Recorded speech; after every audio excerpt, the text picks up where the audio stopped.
The commander who instructed the contingents of the GSU to surround Simba Arati's offices has actually been abandoned because there is no any other government agency that has come out to take responsibility why the invasion of the Kisii governor's offices took place this morning. Simba Arati has explained that he got wind that a contingent of the GSU and Reke squad were around his offices. And when he went there to confront them, the explanation was very simple. That we were strolling around and we decided to sit here. We didn't even know that these were your offices. Vile kule nyumbani. Na niliwauliza jana, tafadhali kama mtapata oda ya kuja kwangu mche mchana. Kwa sababu mimi ninaishi kule kijijini. Msije kuua watu wangu. Ile rumor ambayo pia naipata ni kwamba watu wako na machungu. Yani they want to revenge. Nashindwa, mna revenge nini? Kura zilisha, ndugu zangu. Ni nani hako na kitu moyoni?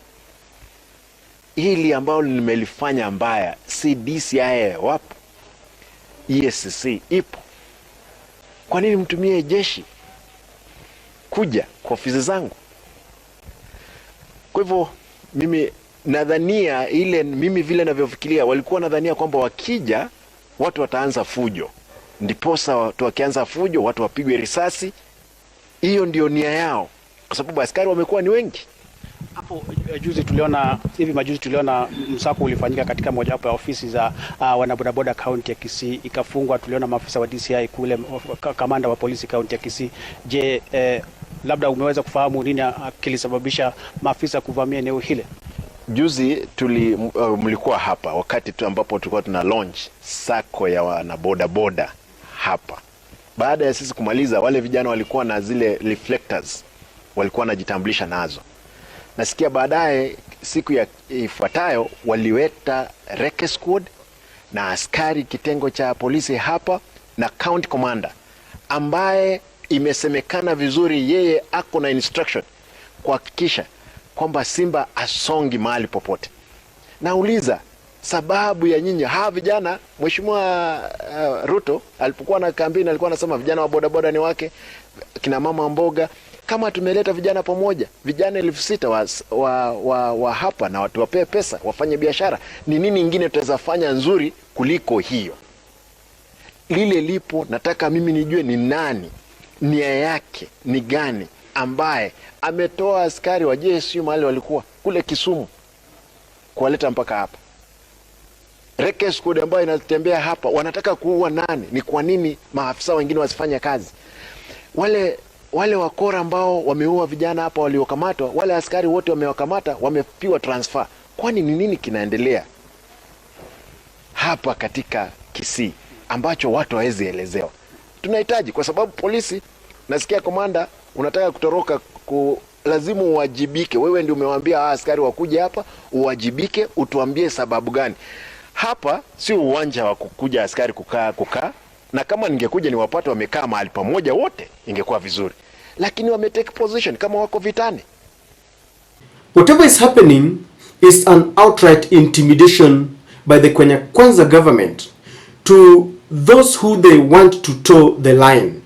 Because William Samoei Ruto has got a lot of interest in Kisii, and he wants Osoro to become the governor in 2027, or he wants to convince Simba Arati to switch and support him so that maybe Simba Arati can contest in a UDA ticket.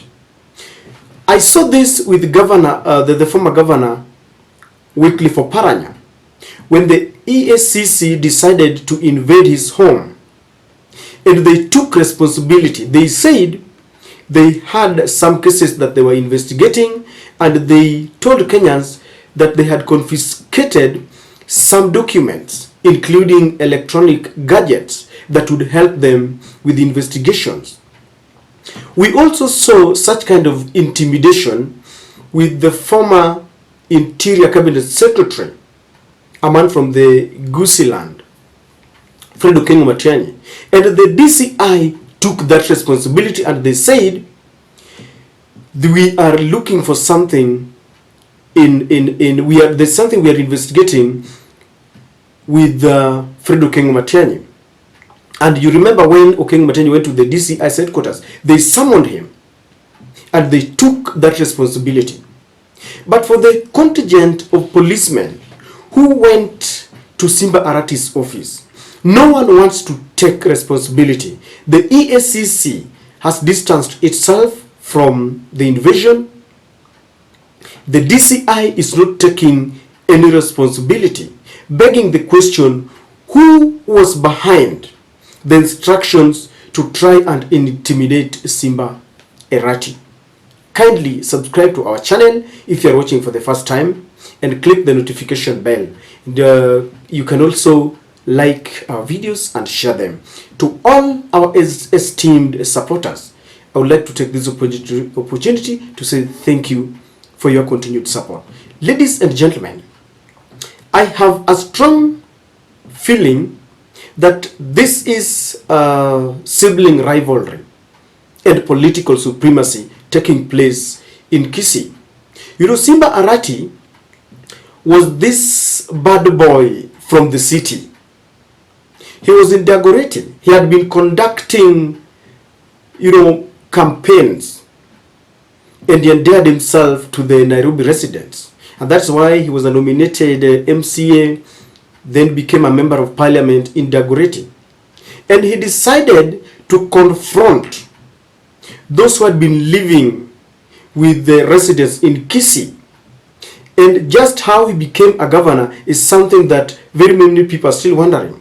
And Osoro is still wondering how Simba Arati beat even the bigwigs like Sam Ongeri. And Osoro is also an ambitious man because he's eyeing the same seat. They are both young politicians. You remember sometimes back they fought even in the podium in front of William Samoei Ruto when Simba Arati decided to confront the president. So recently, Governor Arati, he's got some close touch with the Chinese investors, and he launched a certain program where he gave youths some motorbikes to use as border. And this has been a source of controversy because some of the youths were branded gangs and the police raided their offices. It is because Osoro understands that Simba Arati is building himself to be re-elected in 2027, and it does not like this. And I've got a feeling that he is the one who instructed the police, because he is now the chief whip, the chief whip of the government side. And I believe he's the one who instructed the police to go and try to intimidate Simba Arati.